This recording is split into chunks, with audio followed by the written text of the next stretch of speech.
Okay, so today, there's a lot of noise today, so I apologize. I'm trying really hard. The motorcyclists, I think, have left. Ryan's on his run. Let's get it going before the upstairs neighbors start throwing bowling balls around. But we're gonna do a February TBR today, and I know Fridays have become my Friday reads, so I'm also going to talk about what I'm reading to finish out the month, because as I'm filming this, this is Wednesday, so January 27th, I believe.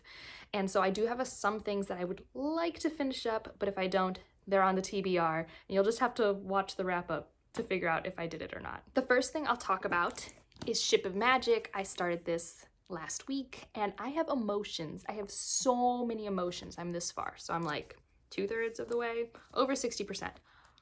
Oh my goodness, I was gutted within 100 pages, like gutted. So I started a spoiler reaction vlog because I just had so many feelings that I didn't feel like I could express without spoiling specific events. But I'm also going to still have a spoiler-free review when I finish this, whenever that is. If you have a preference for if I post those same days or separate days, let me know. Also, a cat's meowing, so just add that to the cacophony of my life today. But I'm for sure gonna have both of those and probably post it same day like I did for Gardens of the Moon. I don't know, it'll also depend on when things are edited and I can caption things. Basically just the chaos of a hobby, right? But I'm really loving this. Like, I liked the Farseer trilogy. I thought it was really, really good 90s fantasy, but this, oh, getting to see her different takes on different point of view characterizations has been fun. She is so good at grounding this fantasy in reality in the worst ways. Like, oh, she really highlights the injustices of our world in this work. So I'm really hoping to finish it, actually. Like, I have been tabbing it up, so I'm hoping to finish this by Friday or Saturday. But we'll see what happens. It's a dense book. Look at all the pages in this book, and look at all the words. I've also learned that mass market paperbacks, not my thing anymore. I used to read them all the time, but it's just too small, so I read them on my Kindle. I'm also still working on Girl in the Tower. This is just in my book sleeve. And I'll link the Etsy down below that my coworker found these from, because I know some of you have been asking in the comments. I don't really know where she bought it. I just know that she did, and I like it. But I'm about 1/3 of the way through this reread. I mainly put it down because I've just been so engrossed in Ship of Magic, but I'm still having a great time. Like, my favorite tropes and just like the lush atmospheric prose of it all. It's just very different writing styles, but also very similar theme overlaps. So that's been great. I've also made some progress in A Court of Wings and Ruin. I've just been reading that at night when my brain doesn't work. And it's just going, I think I can finish these two by the end of the month. I don't think I can finish A Court of Wings and Ruin by the end of the month, unless all I do is read, but I don't think I'll be given that opportunity. I think I have too many, like, obligations. Okay, so now into the TBR, which is looking a little intimidating. I'm looking off of my planner. I bought this. It's such a cool planner. But let's start with the arcs that I want to read, because I actually am going to double up and read 2 arcs this month because they're both coming out early March, so I want to have reviews out for them. The first one I'm going to read, because I'm so excited, is A Desolation Called Peace by Arkady Martine. If you've been here for a bit, I have a review for A Memory Called Empire. It's a book I read twice in 2020 because I love that space opera that much. It's definitely a thinkier work. It's definitely not, like, I would say fast paced. It's dense, it's lyrical, it's wonderful. I don't know what's going to happen in A Desolation Called Peace, but I am so excited. I'm going to buddy read it with Judith from Dead Good Book Reviews, and it's going to be great. In a similar vein, I'm actually going to get to buddy read the next arc, The Conductors by Nicole Glover, with Ashley from Doesn't Have a Degree in Reading. I will link everyone's channels that I mentioned in the description down below, but I am so pumped for both of these books. I mentioned them both in my anticipated releases video, and I'm just really excited to get some more arcs under my belt. I'm then going to pick up Winter of the Witch, the finale to the Winter Night trilogy. Oh, this book was good. That's all I'm going to say. I have a lot of spoilery thoughts about why it's so good. Oh, but it's so good. And it's getting frigid here in Boston. We are about to be in single digits for the next few days, so having some good winter reads around, I am I'm ready for it. I guess I've talked about The Bear and the Nightingale and everything like that. It's just very winter, Russian, historical fiction, fantasy, a lot of discussion on gender norms, because we basically look at it through the lens of Vasya, who is a woman who wants to forge her own path. She does not want to be put into the traditional roles, and there's pagan magic, and there's like Orthodox religion and how they blend together, and just, it's really good, very atmospheric, lush writing. It's a favorite series of mine. Now, let's get into other things I'm going to read. This was supposed to be on my January TBR, and it did not happen. So that means it has to happen in February, because I hate putting things on TBRs over and over again. It does happen, but I don't like to. And that's going to be Storm of Locusts by Rebecca Roanhorse. This is the sequel to Trail of Lightning. I really like Trail of Lightning, and I think this will be a good, fast-paced, like intermediate, like cleansing palate book, because it's just like monster hunting, post-apocalyptic fantasy. It's been on my TBR for months, so I need to prioritize it. I even bought a copy. If you saw my haul, like I bought a copy. I need to read it.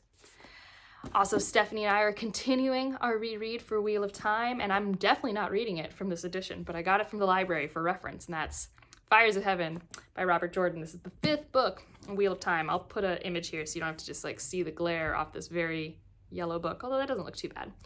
But I don't know what's going to happen in this one. I'm hoping, so I'm going to actually primarily use the audiobook this time, because I think I'm just having a really big disconnect with his writing style. And so although there are moments that I love in the Wheel of Time stories, I find myself having more moments of boredom and like slumpiness, so having an audiobook to push me through those moments I think would be great.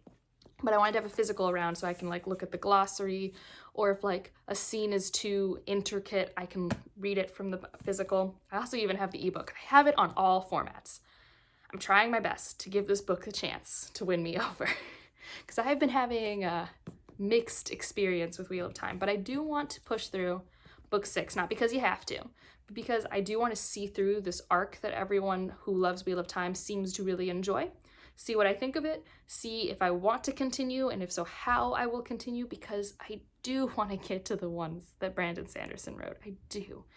But I don't know, there are some things I love so much and other things that I'm just like, oh my goodness, sir, you've said this a lot. And it's not like repetitive sentence structures, it's like repetitive theming, and it's not done in a nuanced way, and I don't like when a theme is just like done over and over and over again, but that's like his thing. Okay, next up, we've got for my Patreon buddy read, which I'm gonna have an announcement for the Patreon when it goes live on Monday, so stay tuned for that if that's something you're at all interested in. But we're going to buddy read and then have a book club on Remote Control by Nidia Okorafor. This is great for me because it was on my anticipated releases video, but it's what people voted for, and so this is the book we're going to discuss. I don't know anything about it. I started watching Chloe's review from Thistle and Verse, and she seemed to imply that it would be something that's great to go into kind of blind, especially with the character work. So that's what I'm doing. It's going to be a fun novella. I got it from the library. I'm ready. The next one is The Best of All Possible Worlds by Karen Lord. You probably saw this in my 21 to read in 2021. I figure I need to pull from those lists eventually, or else it's going to be November and I've read 0 books. But I don't know anything about this one by Karen Lord. I just know it's written by Karen Lord, and I've loved Redemption in Indigo by Karen Lord, and that's really all I need to know. And the next one is The Prey of Gods, which I'm hoping to buddy read with Laura from A Book Circus at the end of the month, if it works out for both of us. This one's a longer one, so we'll see if it happens, and I do feel like I've overwhelmed my TBR, but I really want to read this because it's got like robots and gods and magic, and it's like future fantasy. And I also want to just try this author's work because I didn't realize they were also the author of Escaping Exodus, which is another book I really want to read, which has like living spaceships or something. So I want to try this author out, like bad. So it's on the list. I need to start reading the Cairo novellas by P. Jelly Clark. So I need to read both of those, but that shouldn't be hard. The first one is like 50 pages, The Dead Djinn in Cairo, and the second one is like 100 and some pages. So a lot of like shorter novellas on the TBR to make me feel accomplished in February, but I want to read both of those. And then the last one is the stretchiest of stretch goals. It's probably not happening, but that's going to be A Court of Silver Flame. Mainly why this is a stretch goal is I don't know if I'll even get my hands on it. I'm not buying it, but I do have it on hold at the library through ebook and physical, and if either of those come in, maybe it'll happen. Might not be finished in February. It's also really long. It's like almost 700 pages. But that's the TBR. That's the attempt at all of the reading plans. And I'm excited for all of them. It's a good array of like sci-fi and fantasy, classic and modern. So we'll see what happens. What are you reading in February? I know there's a lot of readathons going around. I don't think I could fit this into a readathon TBR. Plus I just get overwhelmed. So I'm just gonna try and keep to the buddy reads and the ARC schedule and everything that I can. Keep it all together. Sorry for any extraneous noise that you heard. I have to get this filmed if I want it up by Friday. And like, yeah, and there's the cat now. It's just a noisy night in Boston. Can never predict those. But thank you for watching all the way to the end. And if you made it this far, put a bird in the description, because I'm just looking at this like nice phoenixy bird thing in Winter of the Witch. Isn't this so pretty? I just really like this cover. But other than that, like if you liked it, subscribe if you want to, and I'll see you in the next one. Bye.